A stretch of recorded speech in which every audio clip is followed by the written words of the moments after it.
Um gigante de 80 mil toneladas que está chamando muita atenção. Muita atenção mesmo. E para nossa conversa aqui, a gente está se baseando bastante no artigo recente. O título é algo como Fujian, Ascensão Naval da China e Alerta Global. Isso. A ideia é a gente destrinchar um pouco o que esse artigo traz, sabe? Entender por que esse navio, o Fujian, é tão significativo assim. Certo, vamos lá então. O artigo argumenta, e eu achei isso bem interessante, que ele é mais do que só um navio enorme. As 80 mil toneladas impressionam, claro, mas o ponto-chave é como ele simboliza, tipo, um avanço tecnológico, tem um peso histórico que eles estão construindo. Sim, uma narrativa histórica. Isso, e mexe muito com a geopolítica, né? Especialmente a relação China-Estados Unidos e até no bloco BRICS. E parece que a estreia oficial está batendo na porta. Um dos pontos que o artigo destaca logo de cara, e que realmente salta aos olhos, é a tecnologia de lançamento dos aviões. São as catapultas eletromagnéticas, o tal do AMOS. AMOS. Isso, Electromagnetic Aircraft Launch System.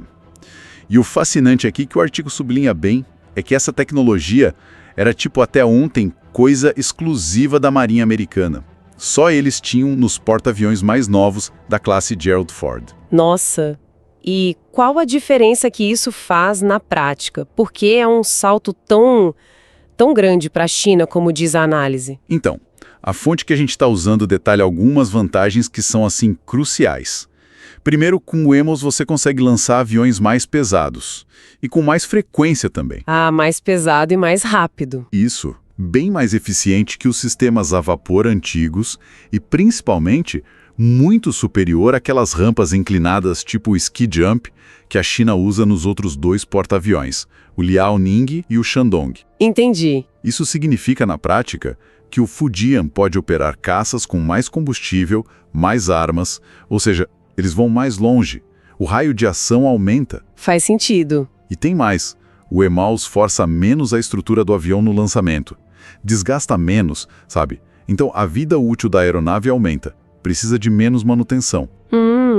E talvez o mais importante, permite lançar aviões maiores e mais complexos. Tipo aqueles aviões radar de alerta aéreo antecipado, sabe? Os AWNC. E, quem sabe, drones maiores no futuro. Entendi. Então não é só lançar mais rápido, é lançar aviões melhores, mais capazes, mais longe. E essa tecnologia toda, ela já está funcionando mesmo no Fujian? Olha, tudo indica que sim. O artigo menciona informações da mídia estatal chinesa, a CCTV. Ah, a TV estatal deles. Isso. Eles divulgaram imagens, notícias, falando que o navio completou uma fase bem longa e intensa de testes no mar. Coisa de mais de 117 dias navegando em 8 viagens diferentes. Caramba, bastante tempo. Pois é. Testaram tudo, né? Propulsão, manobra e, a gente imagina, os sistemas de lançamento e pouso dos aviões também.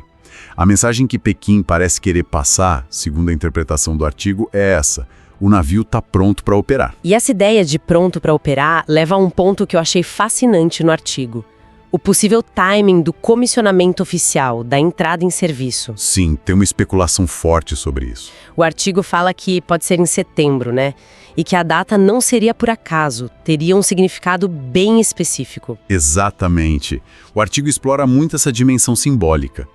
Setembro agora marca os 80 anos da vitória da China sobre o Japão na Segunda Guerra Mundial. Ah, claro. Uma data importantíssima para eles. Importantíssima, um evento central na narrativa histórica deles.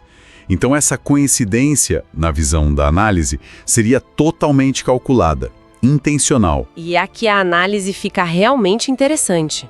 A forma como eles conectam esse navio supermoderno, tecnológico, com coisas que aconteceram, sei lá, quase 90 anos atrás. Pois é, o artigo cita especificamente uma ligação que Pequim faz com a agressão japonesa lá em Xangai, em 1937.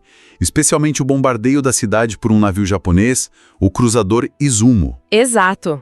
E que, ironicamente, depois virou um porta-aviões também. Olha só. E o artigo argumenta que essa conexão é um exemplo muito forte de como Pequim usa a história como ferramenta política, sabe?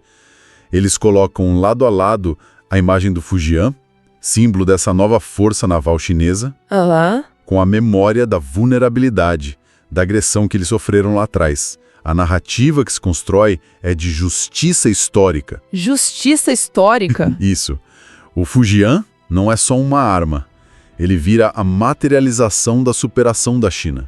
Vira um símbolo da jornada de um país que se via como vítima para se tornar uma potência global, capaz não só de se defender, mas de projetar a sua força, seus interesses. Entendi. A mensagem subliminar, então, segundo essa análise, é tipo, olha, nunca mais vamos ser vítimas, agora temos poder para garantir isso e para definir nosso próprio caminho. Uma mensagem para dentro, para o povo chinês e para fora também, né? Perfeitamente. A análise sugere isso mesmo. Uma mensagem para reforçar o orgulho nacional, a legitimidade do governo internamente. Claro. E para sinalizar essa nova postura para o mundo. A escolha da data, essa invocação da história, tudo transforma o ato de lançar um navio num evento com uma carga nacionalista e geopolítica enorme. É uma comunicação muito bem pensada, em várias camadas. A história não é só lembrança, ela é usada ativamente para justificar e celebrar o presente e o futuro que a China quer. E esse futuro que a China quer, claro, provoca reações. Falando do público externo, como os Estados Unidos, que são a potência naval dominante há décadas, estão vendo a chegada do Fujian? O que o artigo diz sobre isso? Olha, o artigo é bem direto nesse ponto. Para o Pentágono, para os analistas estratégicos americanos que são citados, o Fujian é visto com bastante preocupação. Imagino. Ele é interpretado como uma demonstração clara não só da capacidade tecnológica que a China está alcançando, mas também das ambições de longo prazo deles de se tornarem uma potência naval de alcance global mesmo. Mas além da tecnologia das catapultas, que a gente já falou, o que mais no Fujian preocupa tanto os americanos? Quais são as capacidades que acendem o alerta? A preocupação principal, que a fonte detalha bem, é o impacto que o Fujian pode ter no equilíbrio naval lá na região Indo-Pacífico. Uma área vital, para os interesses americanos. Sim, estratégica demais. Os especialistas americanos citados no artigo dizem que o design do Fujian, justamente por causa das catapultas MALS, foi pensado para operar uma nova geração de aviões navais chineses. Ah, não só os caças atuais. Não só.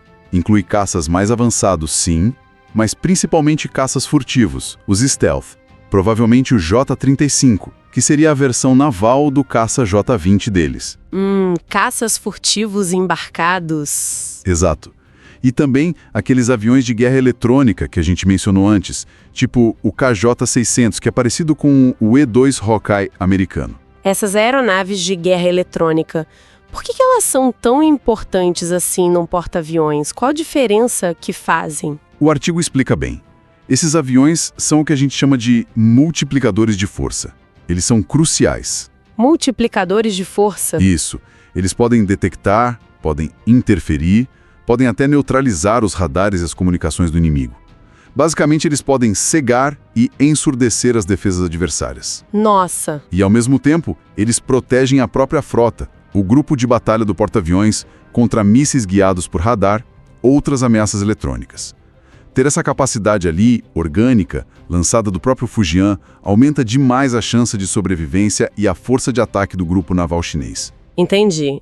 Então, juntando tudo, catapultas modernas, caças furtivos, guerra eletrônica, o Fujian dá para a China uma capacidade de projetar poder muito, mas muito maior que os porta-aviões anteriores deles. Exatamente. Ele pode operar mais longe da costa, com aviões mais difíceis de detectar, mais letais e ainda por cima protegidos eletronicamente. Perfeito. Se a gente conecta isso com o cenário geral que o artigo descreve, a Marinha Chinesa passa a ter, com o Fujian, a capacidade de fazer operações aéreas complexas muito mais distante do seu território. E isso mexe diretamente com a Marinha Americana, né? Mexe diretamente com a liberdade de ação que a Marinha dos Estados Unidos teve por décadas ali no Pacífico Ocidental. O Fujian não é visto só como um navio isolado, mas como centro de um ecossistema naval capaz de disputar o controle do mar em áreas cada vez mais distantes da China. É um passo concreto da China para buscar uma paridade, pelo menos, regional. A análise que está no artigo sugere exatamente isso.